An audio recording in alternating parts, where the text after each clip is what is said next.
কেন আমি মনে করছি জাতীয় অনেককে সূচনা করেছেন, এটা একটু বিস্তারিতভাবে বলবো। সেটা হলো, আমরা যদি এর আগে 2014-এর আগের নির্বাচন থেকে ধরি, 2001 এবং 2008 এই দুটো নির্বাচন কিন্তু অবাধ, সুষ্ঠু, নিরপেক্ষ এবং অন্তর্ভুক্তিমূলক সঠিক নির্বাচন হয়েছে বলে দেশে এবং বিদেশে গ্রহণযোগ্য হয়েছে। যদিও 2001-এ আওয়ামী লীগ বলেছে এটা গ্রহণযোগ্য হয়নি, আমাদের কাছে কারচুপি হয়েছে, এটা দেশবাসী গ্রহণ করেনি, বিশ্ববাসী গ্রহণ করেনি। আবার 2008-এ বিএনপি বলেছে এটা ঠিক হয়নি, এটাকে নানান কারচুপি করা হয়েছে, দেশবাসী গ্রহণ করেনি, বিদেশিরা গ্রহণ করেনি। সেই নির্বাচন দুটির ফলাফল নিয়ে তাহলে আপনারা বুঝতে পারবেন যে দলগুলির কার কত ভারী এবং কে কতটুকু রিপ্রেজেন্ট করে জনসমর্থন।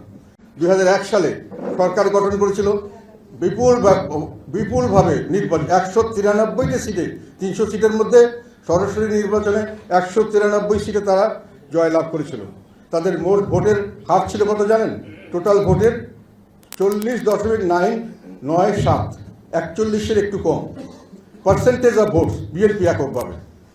আর আওয়ামী লীগ সেই সময় মানে খুবই খারাপ রেজাল্ট করেছে, সেটা হলো 62টি সিটে তারা জয়লাভ করেছে, 131টি সিট কম পেয়েছে বিএনপির চেয়ে। তাদের ভোটের পার্সেন্টেজ কত ছিল জানেন?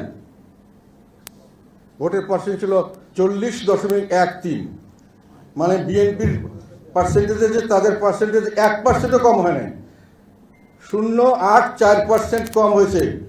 যখন সবচেয়ে খারাপ অবস্থা আওয়ামী লীগের, সিট পেয়েছে 62টি আর বিএনপি সিট পেয়েছে 193টি। বিএনপি সিট পেয়েছে 40.9% আর আওয়ামী লীগ পেয়েছে 40.13%।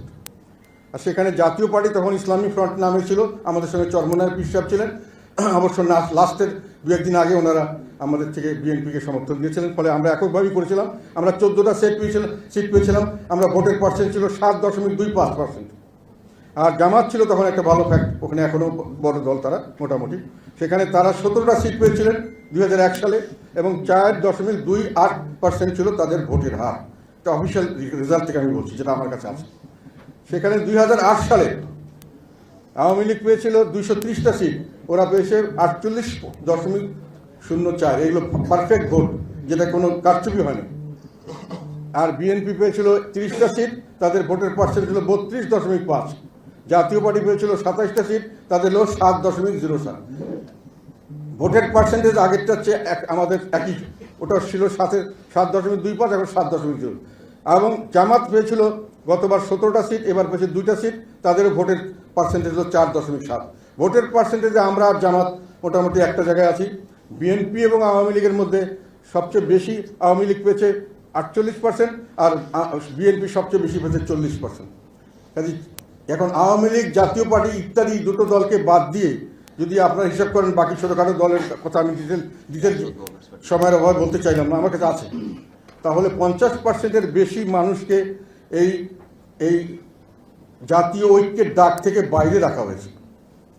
এখন স্বাভাবিকভাবে আমরা যেটা জানি, আপনারাও জানেন, বিল্ডিং একটা যখন স্ট্রাকচার বানানো হয়, যদি একটা সাইড বসে যায় আর একটা সাইড দাঁড়িয়ে থাকে, তাহলে বিল্ডিংয়ের মধ্যে একটা ক্র্যাক হয়, এবং ক্র্যাকটা হলে সেই বিল্ডিংটা ঝুঁকিপূর্ণ হয়, যেগুলো সব ভেঙে যেতে পারে। এখন আমরা কিন্তু দেখতে পাচ্ছি যে এই ক্র্যাকটা সৃষ্টি করা হয়েছে, ওনারা কাউকে নিচে নামিয়ে দিচ্ছেন, কাকে উপরে রাখছেন। কাজে একটা বৃহৎ অংশ, 50%-এর বেশি অংশকে ওনারা এই ডায়ালগের বাইরে রেখেছে। এই জনসমষ্টিকে রিপ্রেজেন্ট করছে যারা, বা যেই জনসমষ্টির কোনো রিপ্রেজেন্টেশন না রেখে তারা এই ঐক্যের ডাক দিয়েছেন। এটাতে করে আমি মনে করি যে একটা জাতিগতভাবে আমাদের মধ্যে একটা ভুল বোঝাবুঝি, অবিশ্বাসের সৃষ্টি হয়েছে।